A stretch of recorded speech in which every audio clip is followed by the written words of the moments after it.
चलिए आज का क्लास मैट्रिक विद्यार्थियों के लिए बहुत ही खास होने वाला है। आज हम लोग पढ़ेंगे ग्राफ, और इस ग्राफ से आज आप लोग को एक ही क्लास में 7 से 8 नंबर पक्का होने वाला है। इसलिए हम लोग बिना देरी किए हुए चलते हैं हम लोग अपने टॉपिक पे। सबसे पहले हम लोग को ग्राफ सीखने के लिए हम लोग को थोड़ा सा कुछ फंडामेंटल चीज़ को जान लेना पड़ता है। इसलिए हम लोग चलते हैं अपने बोर्ड पर, ठीक है। देखिए सबसे पहले होता क्या है, इसमें हम लोग इस लाइन को एक्स एक्सिस मानते हैं। क्या मानते हैं? X axis. इसको हम लोग एक्स और यहाँ पे एक्स डैश से डिनोट करते हैं, ठीक है। ऊपर से जो लाइन हम खींचे हुए हैं इसको हम लोग बोलते हैं वाई अक्ष, ठीक है। और यहाँ इसको मानते हैं वाई और नीचे क्या मानते हैं? वाई डैश मानते हैं, ठीक है। ये वाला जो आपको दिखाई दे रहा है क्वाड्रेंट, इसको हम लोग बोलते हैं प्रथम पाद, और यहाँ पे जो है इसको हम लोग बोलते हैं द्वितीय पाद। इसको दूसरे हम लोग डिनोट किए हैं। ये वाला जो खंड आपको दिखाई दे रहा है इसको हम लोग बोलते हैं तृतीय पाद। क्या बोलते हैं? तृतीय पाद। और ये वाला जो खंड आपको दिखाई दे रहा है इसको हम लोग बोलते हैं चतुर्थ पाद, जो हम लोग 4 से डिनोट किए हैं, ठीक है। अब हम लोग जानेंगे कि प्रथम पाद में जो आपका फर्स्ट क्वाड्रेंट है इसमें क्या है, इसको याद कर लेना है। यहाँ पे ये बहुत ही महत्वपूर्ण है, ठीक है। इसको हम लोग प्लस प्लस से याद करते हैं, यानी फर्स्ट क्वाड्रेंट में क्या होता है? प्लस प्लस होता है, ठीक है। सेकेंड क्वाड्रेंट में क्या होता है? आपका माइनस और प्लस होता है, यानी हमेशा पहले माइनस होगा और बाद में प्लस होगा, ठीक है। तृतीय पाद में जब हम लोग चलते हैं तो इसको याद करना है माइनस और माइनस होगा, ठीक है। और चतुर्थ पाद में इसको याद करना है प्लस और माइनस, ये होता है। अगर इसको ट्रिक से याद करना चाहते हैं तो देखिए हम इसको ट्रिक से याद कराते हैं, ठीक है। यहाँ याद करें, देखिए प्लस प्लस होता है और जैसे ही इसके क्रॉस आई तो इसमें क्या होता है? माइनस माइनस हो जाता है, ठीक है। इसी तरह से सेकेंड क्वाड्रेंट में अपने क्या है? माइनस और प्लस है, ठीक है। इसके सामने आ जाइए, जस्ट इसके अपोजिट, यहाँ माइनस प्लस है तो इसी का उल्टा, यानी पहले प्लस और बाद में माइनस। तो सबसे पहले आप लोग चीज को याद कर लिए, ठीक है। इसको हम लोग बोलते हैं मूल बिंदु। क्या बोलते हैं? इसको हम लोग बोलते हैं मूल बिंदु। यहाँ पे हम लिख दिए हैं मूल बिंदु, ठीक है। अच्छा, उसी बात आगे बढ़िएगा तो इस मूल बिंदु से इधर जो हम लोग दाहिने साइड में दिखाई दे रहा है इसको हम लोग अपने आवश्यकता अनुसार से इस डिजिट को मानते हैं। अभी हमको फंडामेंटल जानकारी के लिए हम लोग क्या करेंगे, यहाँ पे 1 2 3 4 5, ठीक है। प्लस में इधर जो भी जाता है क्या होगा? प्लस में हो जाएगा, ठीक है। इसके ऊपर वाई अक्ष में जब हम जाएंगे तो इसको भी हम लोग अपने आवश्यकता अनुसार से डिजिट को बदल देते हैं, ये नहीं कि यही डिजिट रहेगा, ठीक है। तो यहाँ पे क्या चलेगा, फिर वैसा ही 1 2 3 4 5 इस तरह से जहाँ तक हमको आवश्यकता पड़ेगी वहाँ तक हम लोग इसको ले लेते हैं, ठीक है। फिर हम लोग इधर चलेंगे अपने बाएं साइड में, इधर क्या है?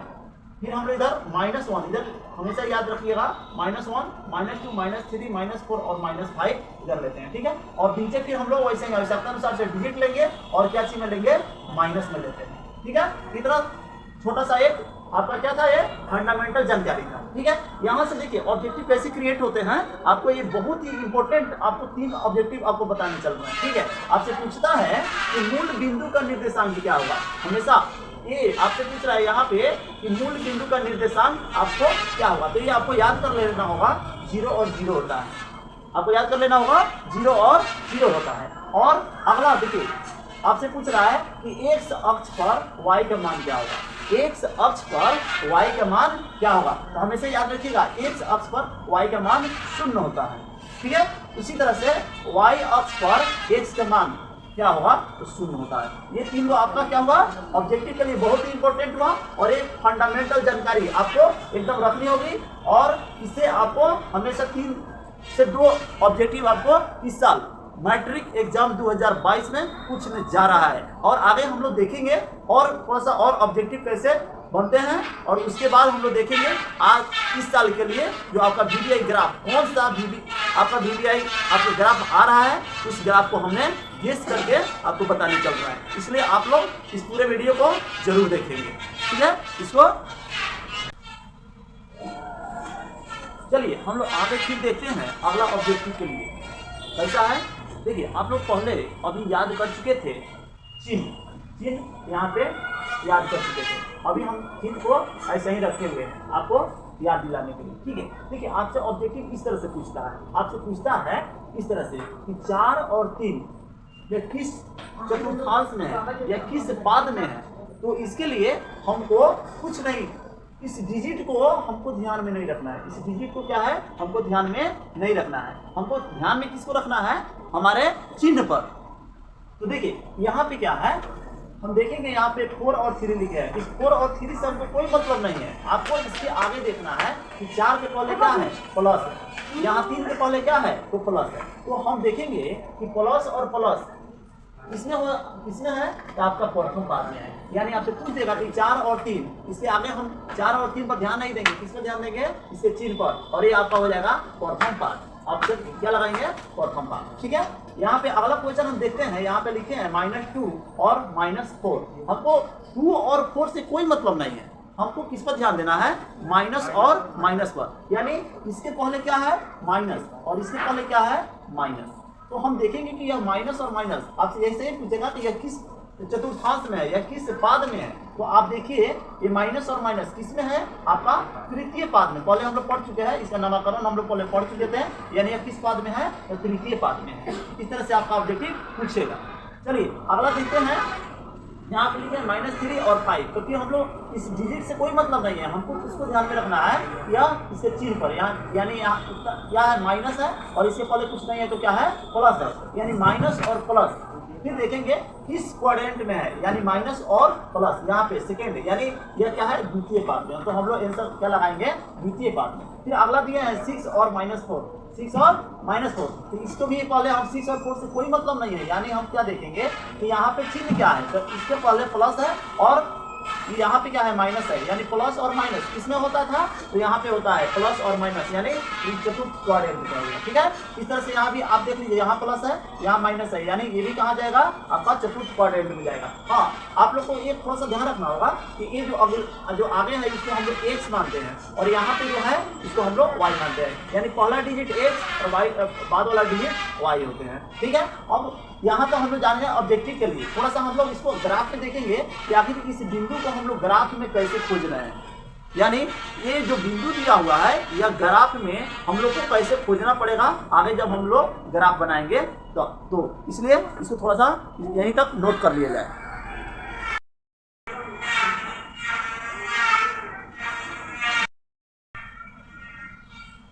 चलिए जब हम लोग ग्राफ बनाने चलेंगे उस समय इसका जरूरी पड़ेगा, ठीक है।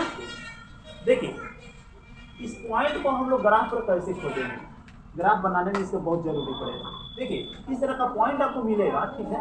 हमेशा याद रखिएगा अगला क्या होता है, x होता है और बाद वाला y होता है। इसको हम लोग को ग्राफ पेपर पर दर्शाना है, ठीक है। तो देखिए यहाँ पे हमेशा x मानेंगे, यानी x कितना है, 4। तो हम लोग क्या करेंगे, x अक्ष पर 4 को ढूंढेंगे, 4 को ढूंढेंगे। तो देखिए x अक्ष पर 4 यहाँ भी है, 4 यहाँ भी है, लेकिन हम लोग को ढूंढना क्या है, x जो 4 में आपको दिखाई दे रहा है ये कौन सी में है, प्लस में है। इसलिए x अक्ष पर हम लोग को यहाँ पे -4 पर नहीं जाना है, किस पे जाना है, आपको +4 पर जाना है। आपका हाथ यहाँ पे चला है इस पॉइंट पे, ठीक है। फिर कह रहा है कि y बराबर 3, तो यहाँ से y अक्ष पर 3 खोजेंगे। y अक्ष पर 3 यहाँ भी दिखाई दे रहा है और यहाँ भी दिखाई दे रहा है, तो हमको जाना कहाँ है, आपको +3 पर जाना है। यहाँ पे दिया हुआ है +3, इसलिए हम लोग को यहाँ पे जाना है, तो इससे हम आगे बढ़ते जाएंगे और या 3 के सामने, यानी ये वाला जो पॉइंट आपका हुआ ये आपका हो गया 4 और 3, ठीक है। फिर अगला हम देखेंगे अगला पॉइंट को, यानी -2 है और -4 है। तो देखिए x हमेशा इसको मानेंगे और इसको y मानेंगे, ठीक है। तो x बराबर आपका -2 है, तो हम x अक्ष पर खोजेंगे कि -2 कहाँ है। यहाँ तो +2 है, इसको छोड़ देंगे, यानी यहाँ पे देखेंगे -2 है, ठीक है। और y बराबर कितना हो गया, y बराबर कितना हो गया, -4 है। तो y अक्ष पर हम खोजेंगे कि -4 कहाँ है, तो हमारा y अक्ष पर -4 नीचे है। इसलिए हम लोग यहाँ से क्या करेंगे, नीचे की तरफ बढ़ेंगे। देखिए ये आप हम डॉट दे रहे हैं, ये डॉट आपको ग्राफ में नहीं देना है, वहाँ पे लाइनिंग रहता है, ठीक है। यहाँ पे आपको सिखाना है, इसलिए हमको लाइनिंग देकर बताना पड़ रहा है। यानी ये वाला जो पॉइंट हुआ हमेशा -2 और -4 होगा, ठीक है। अगला पॉइंट को हम देखेंगे कि दिया हुआ है x बराबर -3 और y बराबर कितना दिया है 5। तो फिर हम x अक्ष पर -3 खोजेंगे। x अक्ष a मेरा है, यहाँ पे आपका -3 है, यहाँ पे हमारा कलम रहेगा अभी।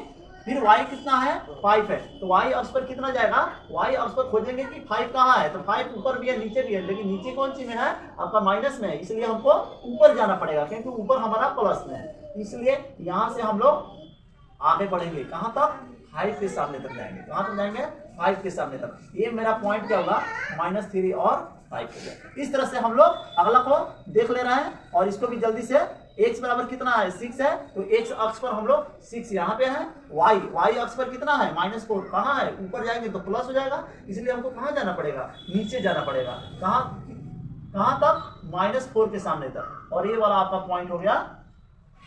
हमेशा पहले अगला लिखेंगे 6 और -4। इस तरह से हम लोग ग्राफ पेपर पर क्या करते हैं, हम लोग इस बिंदु को खोजते हैं। चलिए आज की क्लास तक इतना ही हम लोग रहने दे रहे हैं। आज के बाद वाला वीडियो में आप लोग देखेंगे कि हम लोग अपने 5 नंबर का ग्राफ कैसे बनाते हैं, और वहां से अगला क्लास देखिए और 5 नंबर आप लोग पक्का कर लीजिए। इसको हम हट जा रहे हैं, इसको आप लोग जल्दी से नोट कर लीजिए, स्क्रीनशॉट ले सकते हैं।